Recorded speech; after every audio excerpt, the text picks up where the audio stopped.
Welcome to The Prize Inside. The Prize Inside. A chiropractor's journey in everyday holistic health and vitality. Here, your host, Dr. Jeromy Myers, delves into the remarkable journeys of everyday people who have embraced the path to health and healing. Through his practice, Dr. Jeromy encounters inspiring stories of profound transformation and the power of true healing within each of us. Stay tuned as we discuss various holistic topics and unlock the healing potential that lies within us all.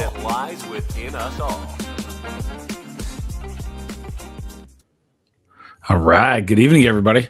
Hopefully you guys are having a great weekend. I am big time. We had a little work at the office and then saw a bunch of cool graduations, which was really neat to see all the different kids. We're still able to pull off a bunch of stuff at the house after that. Rachel is tapped. I am tapped in the physicalness, but our yard is looking really, really good. Garden's looking good. That's what the spring is for, right? You got to get it all in there so you can start enjoying some stuff pretty hardcore. Tonight's tea flavor, chamomile. Chamomile went to our local place that I love. It's called Horrocks in our area, which is it's a really cool grocery store that's fantastic. So, and they have all these like loose leaf teas, all the different kinds of teas.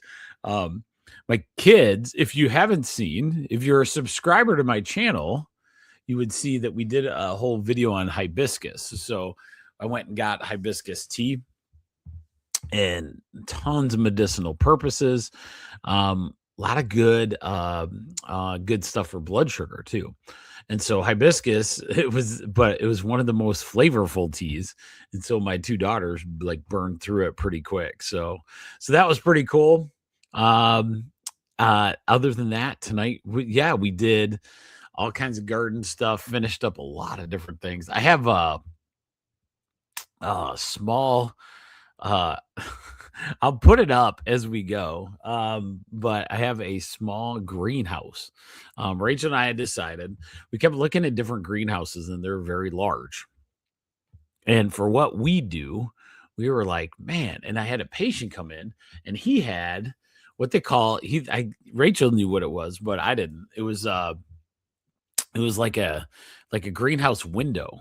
Basically had a small, almost like a shed that was like on the side because it was him and his wife. And so he would just use this greenhouse aspect, and his tomatoes were like 3 to 4 foot tall already, so I was like, oh my gosh, that's really all a family would need, so I was looking into building one and all those things. And I saw this one that was a decent size. It was pretty good size. It's going to be tiny.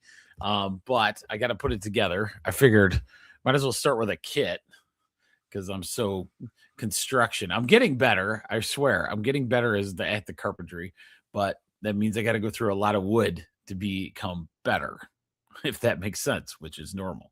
So with me, it was always learning all those things has been really fun though. It's really, really a good time. So hopefully you guys had a great week.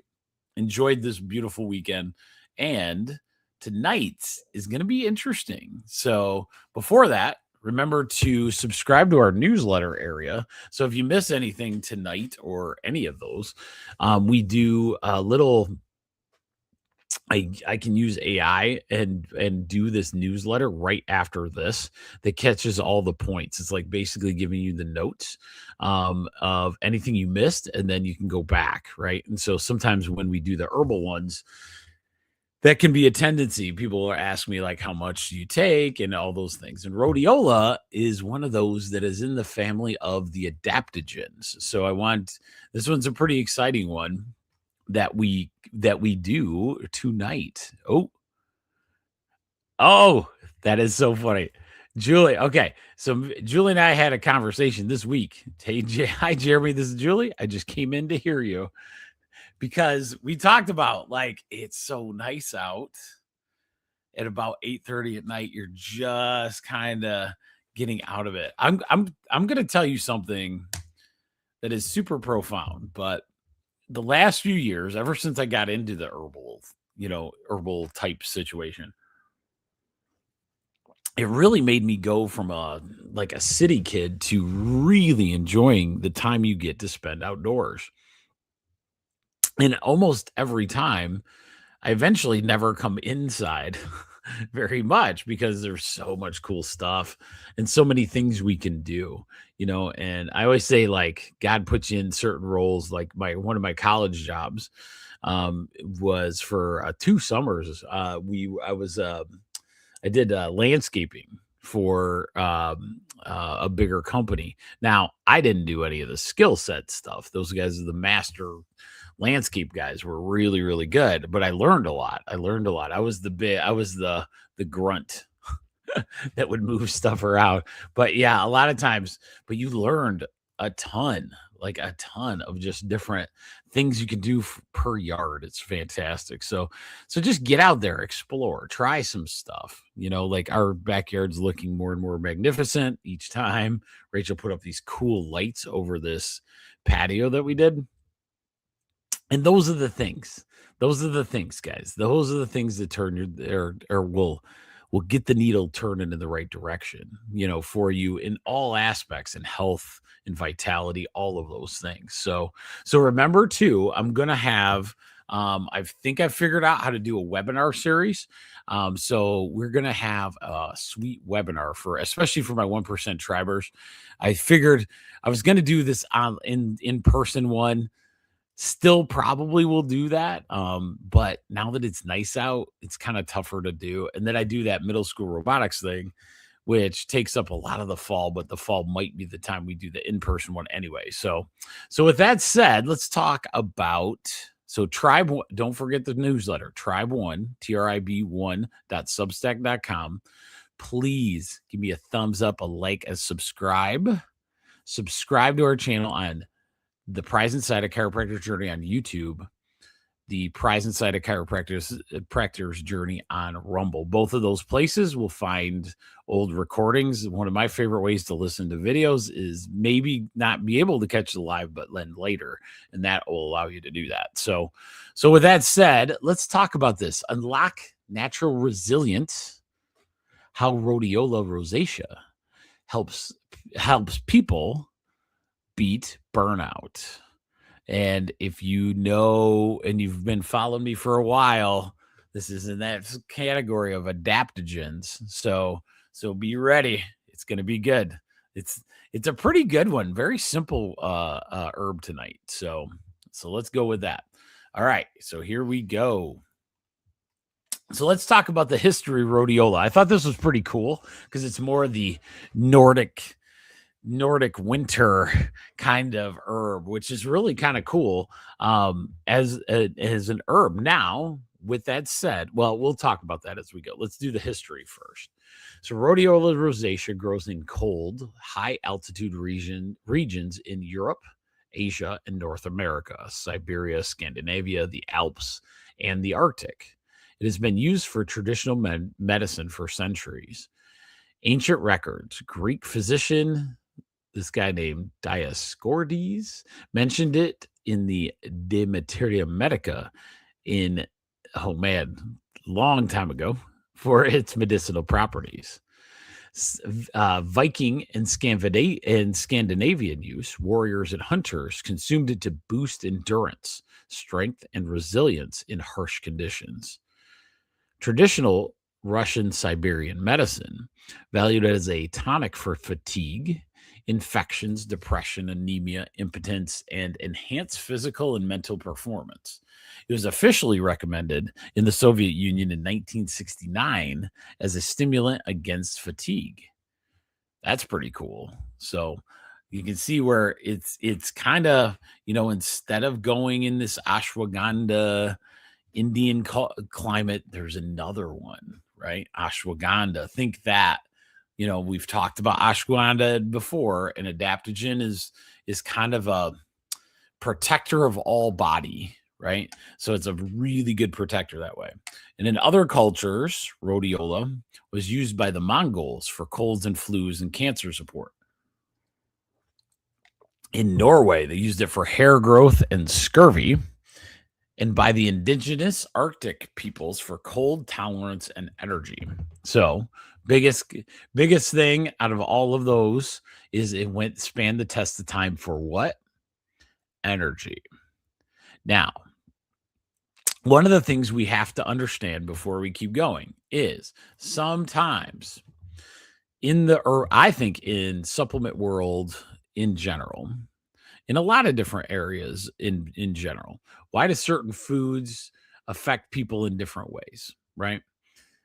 Because I think a lot of it is where you grow up. I think the genetics, because remember what we talk about with your genetics, right? Epigenetics, your genetic code, you get these little recordings that happen when we're born. So we get born with some software. Okay. So think about this baby. It's like going to get a computer at Best Buy.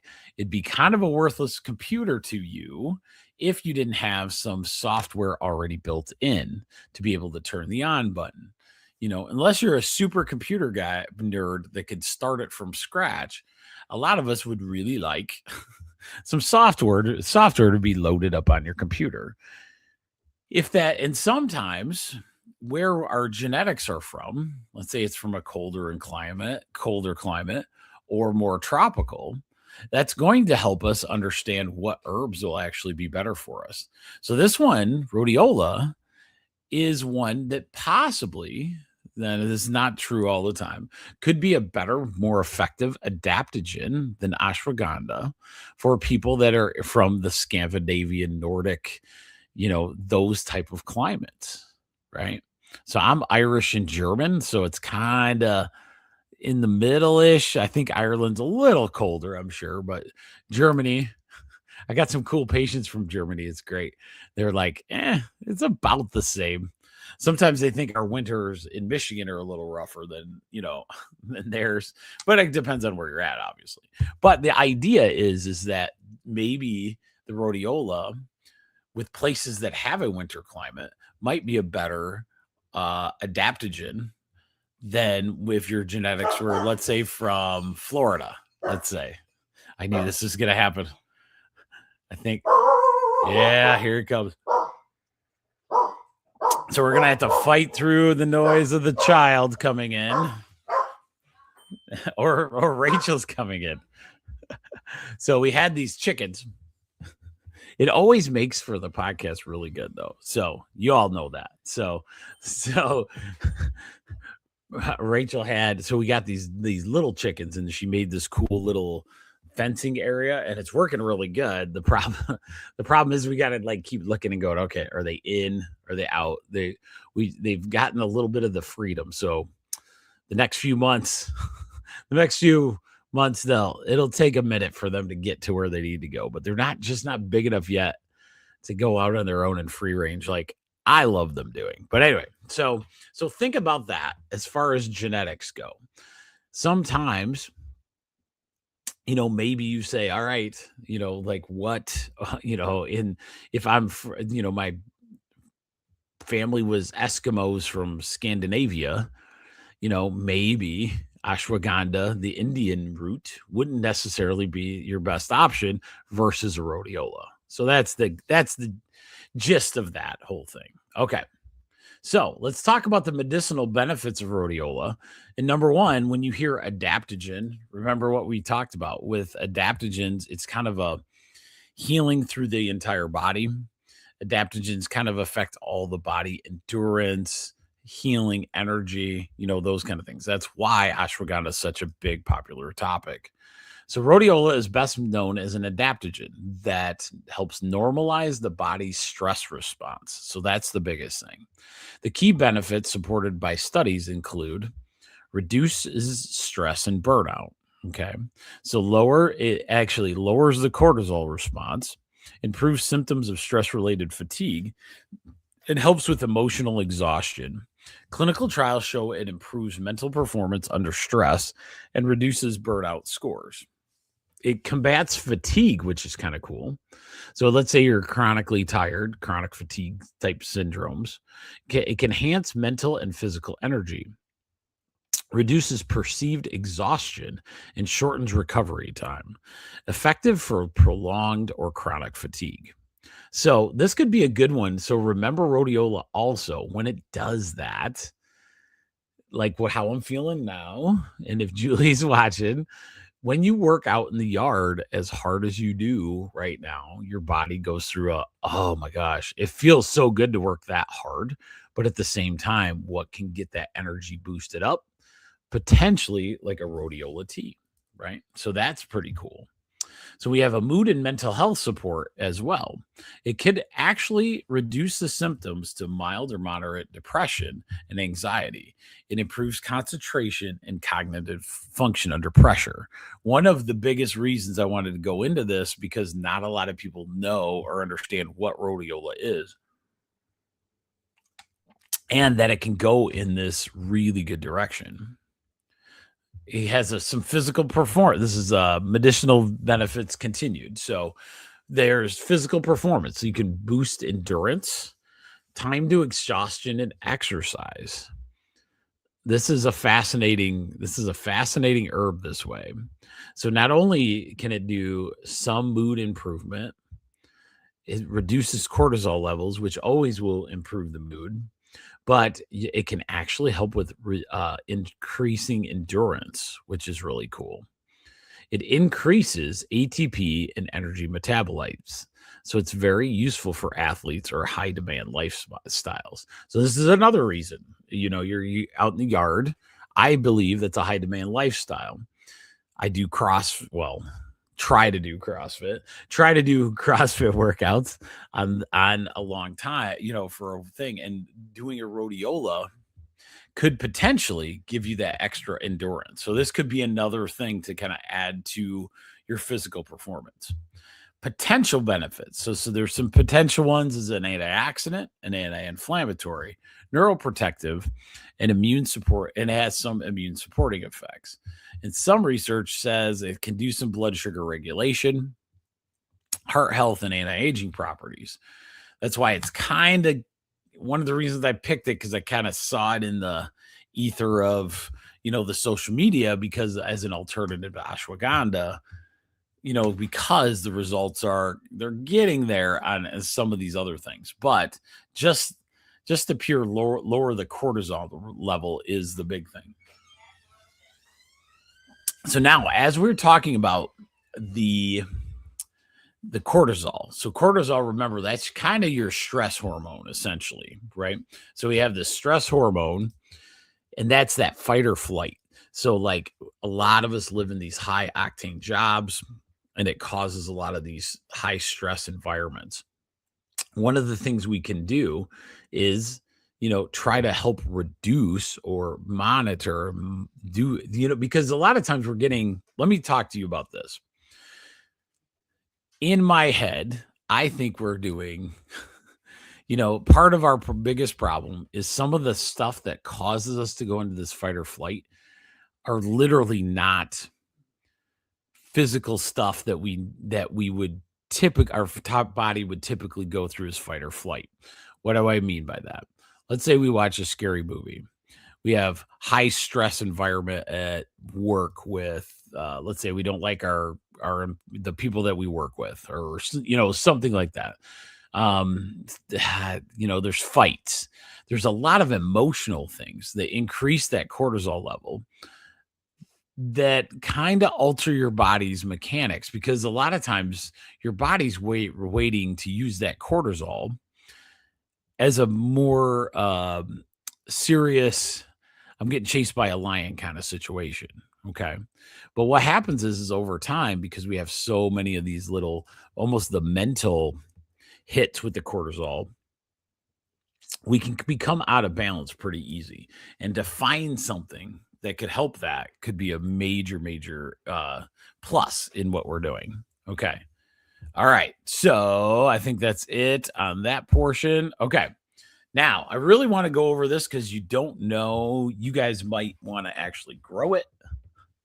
I've not tried this, so this might be something we go for just because Michigan has a good winter climate, or the regions that that it is good in, that it can grow well. It's native to the circumpolar and subarctic areas across the northern hemisphere, like Europe, like Scandinavia, Alps, Pyrenees, Britain, Iceland, those kind of things. In Asia, it's Siberia, Mongolia, northern China, Himalayas. In North America, that's what matters. We got the coastal cliffs in eastern Maine and southern Vermont, some parts of Canada, Alaska, Greenland, and some Rocky Mountain areas. So you're not going to see this great in Michigan, probably, but it might be worth, the seasonal try, to make your own rhodiola, but might be one of those we're going to have to buy. Okay. But where it grows is kind of cool. It's a lot of rocky ledges, cliffs, ridges, slopes, and a lot of those kind of things. Alpine meadows. It often grows in thin soils over rocks, crevices, and mossy mats. It's one of those you think of. I always think of like hiking. This would be this one you're like, man, this would be really cool to see. I should find a picture of it so you guys can see that. Let me look. Image of. Let's see. So you just see the plant, because sometimes it's totally worth doing that. There we go. Let's see what it looks like. Oh, here we go. This is a good shot. Gives you kind of everything. Okay. Oh, hang on. Okay. My screen was really doing. All right. So let me do this really quick. I'll do a short screen. It's for my podcast people. It's this cute little yellow, fluffy. I don't know. It almost looks like a cotton ball in my head. But it's in this like hard grain, the very rocky soil cliffs, on the shorelines, those kind of things. But it's this beautiful yellow. I'm trying to think of any other good pictures in there. Yeah, it's this little tiny yellow, but yeah, a lot of times it's really cool to kind of see what it looks like. They found a ton of it in the rock, the rocky cliffs and those little crevices. So I'll stop sharing that. But a lot of times that's the kind of cool thing to look for. Let's say you're your next hike in the Swiss Alps. Now you'll understand what rhodiola looks like and that you could pick it. Because I expect all of you to do that at some point in your life. Okay. So we did that. The best is between zones 1 and 7.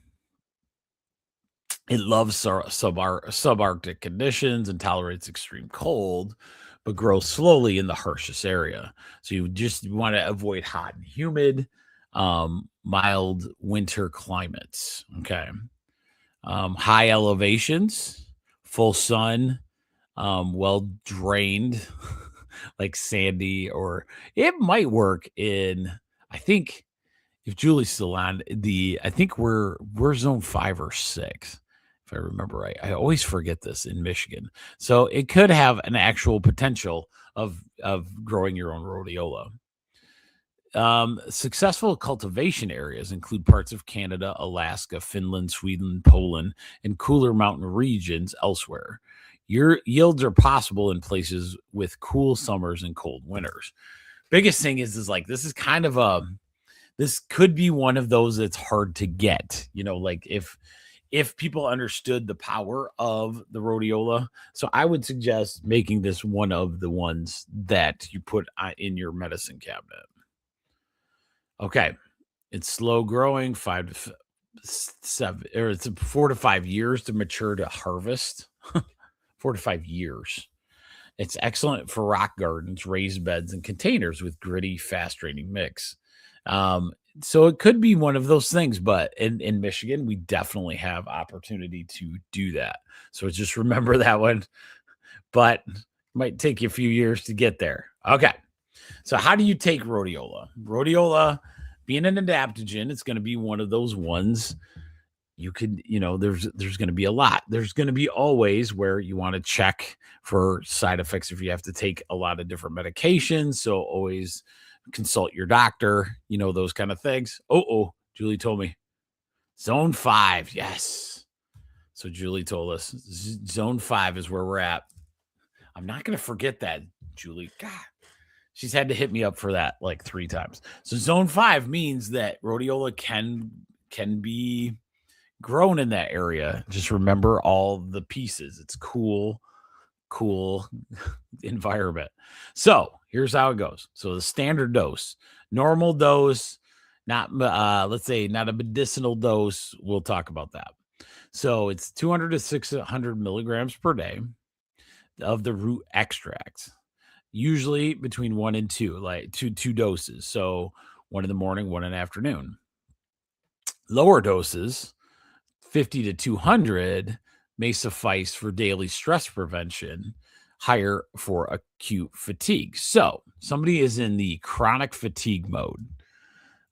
In my world now, I would probably suggest highly that we try rhodiola at a higher medicinal dose of like 600 milligrams per day.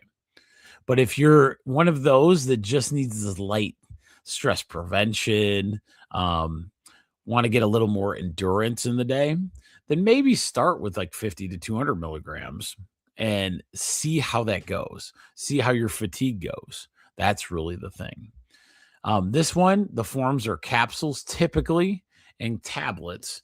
That way you get as much as you need. And a lot of times, because of probably the difficulty of growing it, I would guess it would be one of those that's tough to get a lot of it.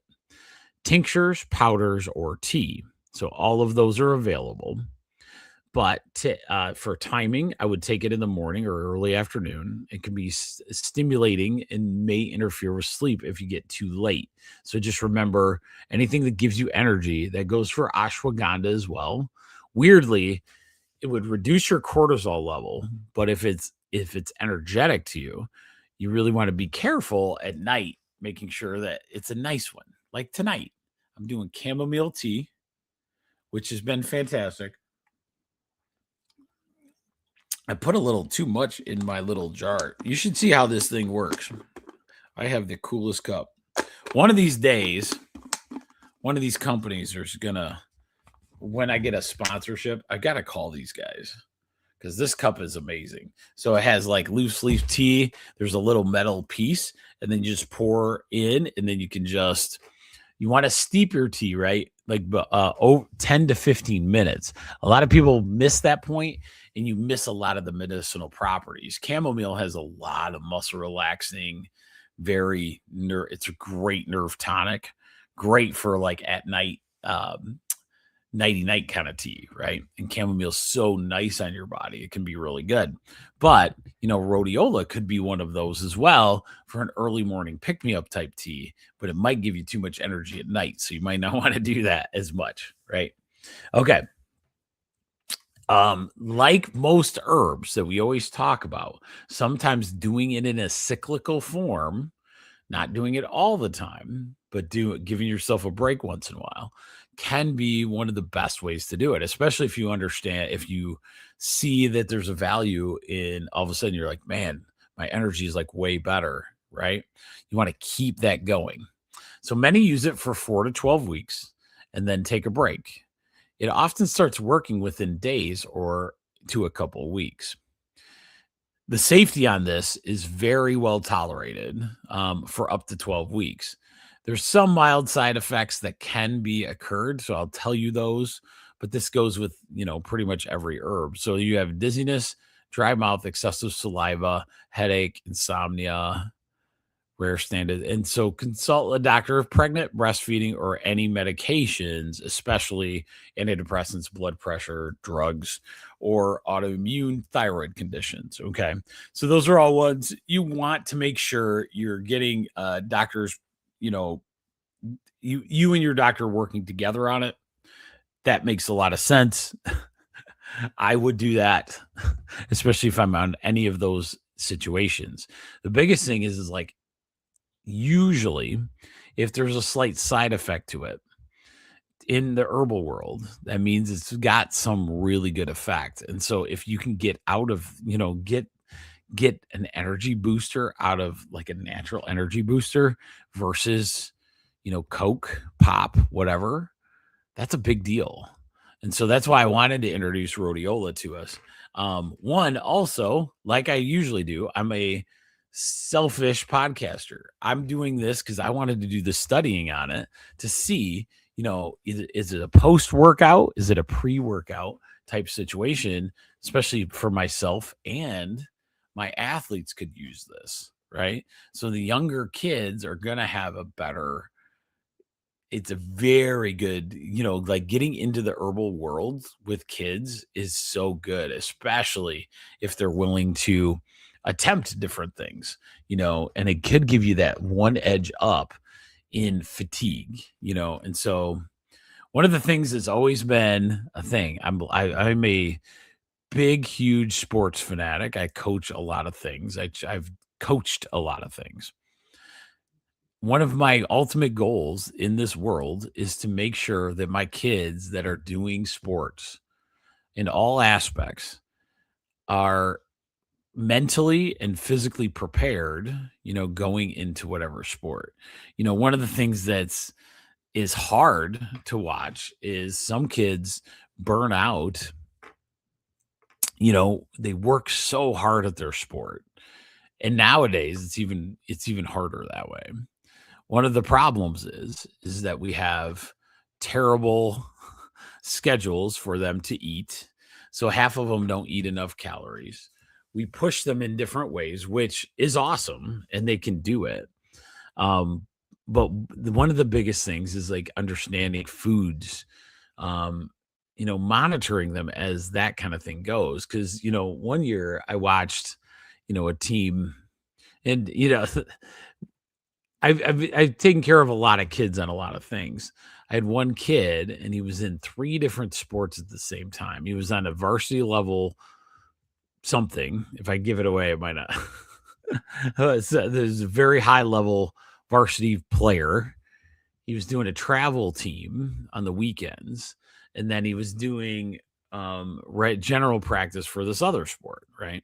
Which, I mean, I'm so gratified that there are kids out there doing, these kind of sports. But the problem is we're not preparing the body, right? And the one thing when I was playing college football, the one thing that I did learn, I had this amazing roommate when I first got there, and it was so funny, as simple as it was.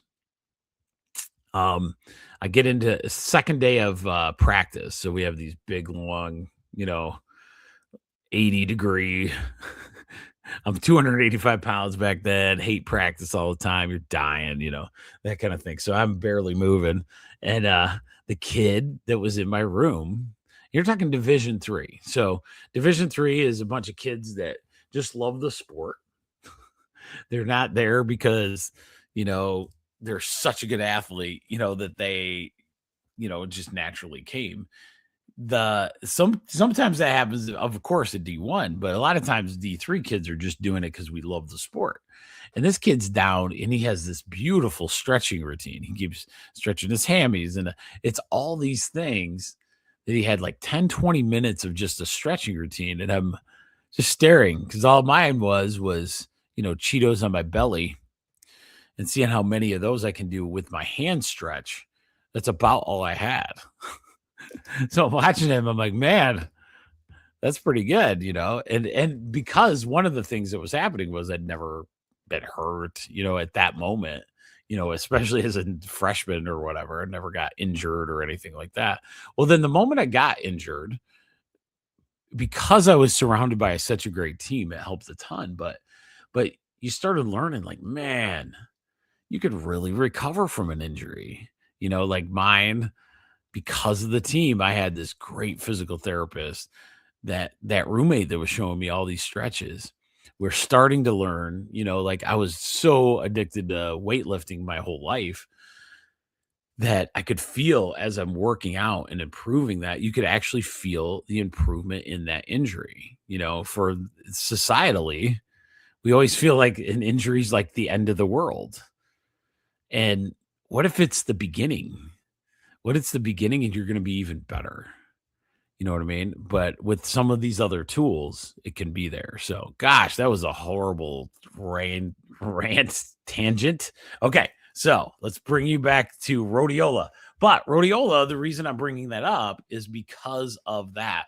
If I can find something in the herbal world, and we'll talk about how we introduce that, not just with teas. I don't think I'm going to have all my athletes be like, "Oh, Jeromy, after practice, I got some rhodiola tea. It's fantastic." No, a lot of maybe that'll happen, but we got to figure out other ways. Okay, so all right, so we went through that safety. We understand that. So make sure.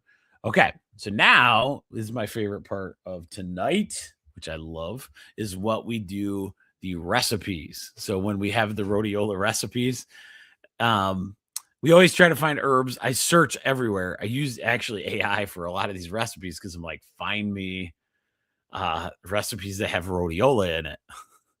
A lot of these other ones, it was a little easier. So these are going to be pretty simple recipes tonight because of that. Because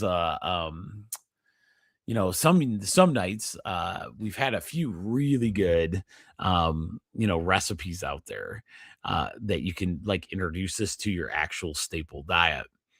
Rhodiola, there's a couple, but not a lot. So what that tells me is we have to do some exploring because it's so anything that gives you endurance, anything that can lower your cortisol level, that's a good herb. There's not a lot of ones that I'll be like, all right, take this for endurance, right? And so that's why this is important. Okay. So the first one is the tea, right? So you go get some dried rhodiola root, 1 to 2 teaspoons, 2 cups of filtered water, and you can add some ginger, some honey, some lemon, make it taste good. That's the biggest thing for me.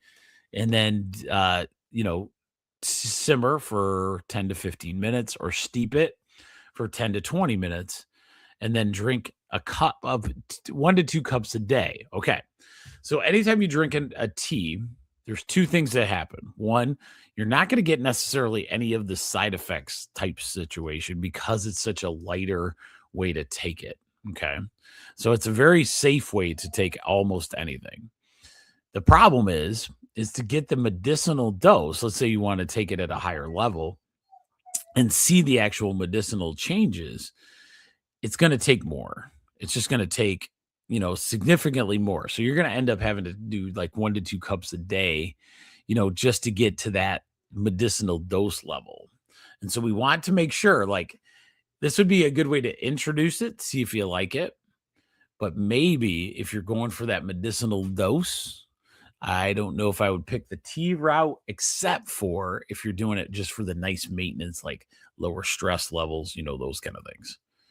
Okay, so I liked this one. This one is really interesting. Okay, because Rachel makes me some energy bites. Ours are peanut butter, peanut butter, chocolate chips, honey, flaxseed. And I'm trying to get into different ones, like, and if rhodiola comes in a powder, so this could be one that you could add to that. So you mix dates, nuts, seeds, oats, coconut, and a pinch of rhodiola powder, 1/4 to a 1/2 teaspoon per batch, and honey or peanut butter and or peanut butter. Roll it into balls and refrigerate. And they call it the perfect portable burnout buster snack. So high intensity day, you need that. High, lot of work, tons of work. This snack is not only going to keep you with a bunch of good nutrition, but it could also help bring that in. I'm going to actually try this. I just got to go get my rhodiola. I'll tell you where to get it, at the end of this as well. So I'm going to look into our full script and see if they can do powder or should I order it through other stuff. Okay.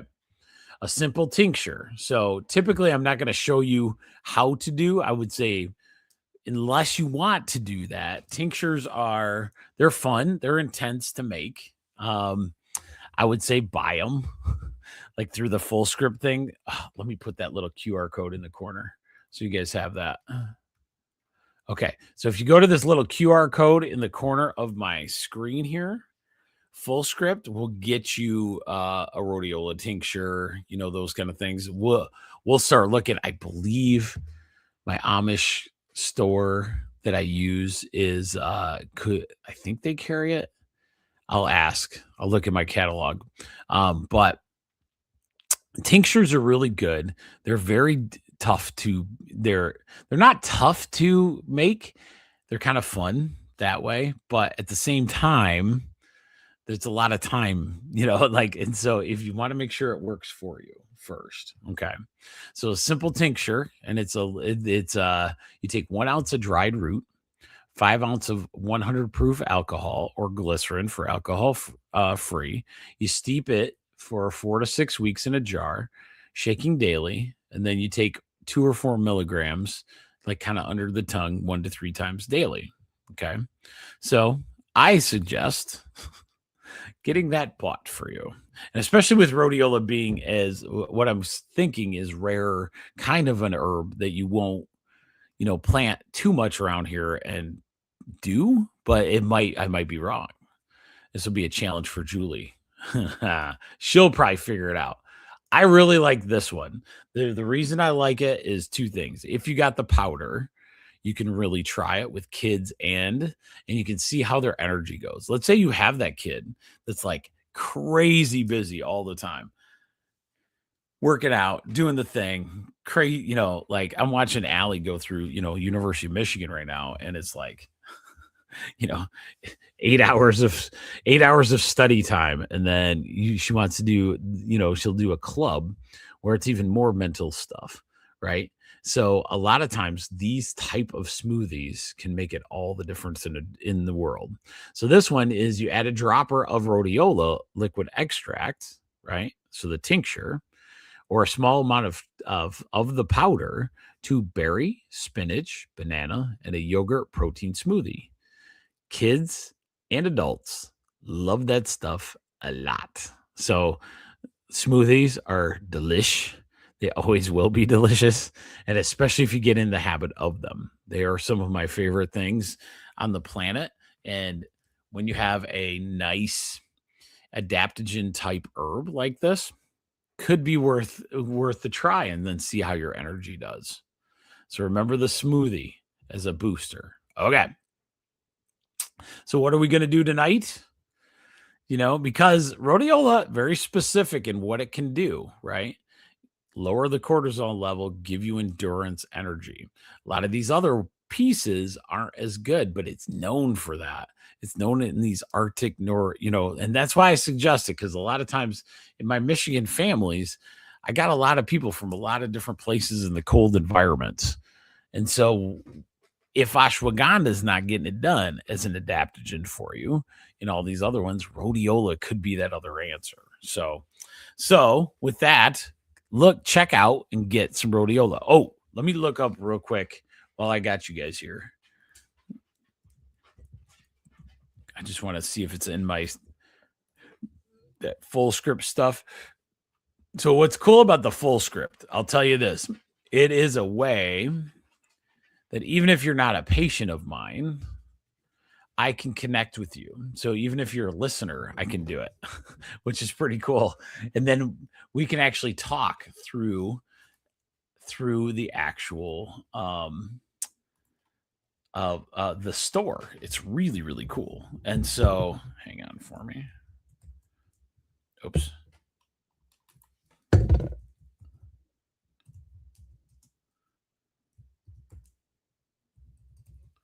Okay, let's see what we got. Yep. So it looks like they do have it. Let me look, make sure.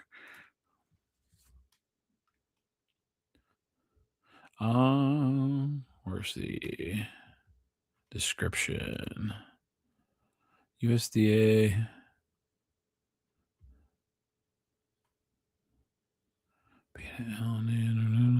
Oh, maybe not. Okay.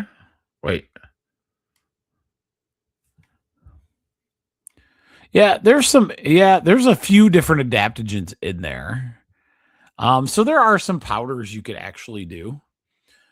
One that's called Aura. It looks like it's called Aura Performance Pre-Workout. Ooh, I might have to try that one. All right. So there's a pre-workout renewable that has the rhodiola in there. Is exactly what you want because of what it said. Improves your endurance before the match or the workout or whatever. So that would be really cool. Okay. So there's potential there. There's another one. I want to tell you, what is it called? Oh, dang it. Something Rose Ranch. There's a place. I'll find it for you guys the next time. But there's a few different places you can get the straight powder, rhodiola powder. Dang it. It has rose in it. But I've gotten things out of there where you can get like a bulk powder. And if you're going to make like the protein bites or, put it in a smoothie, that might be the way to go. I'll look that up. Shoot. Let me look real quick. I apologize again. I know. Rose. Oops. Mountain Rose Herbs. Yes. I knew I'd found it. So Mountain Rose Herbs is a really, really cool shop. If you guys like just the bulk order, yeah, they got it all. So it's got rhodiola root. How much is it?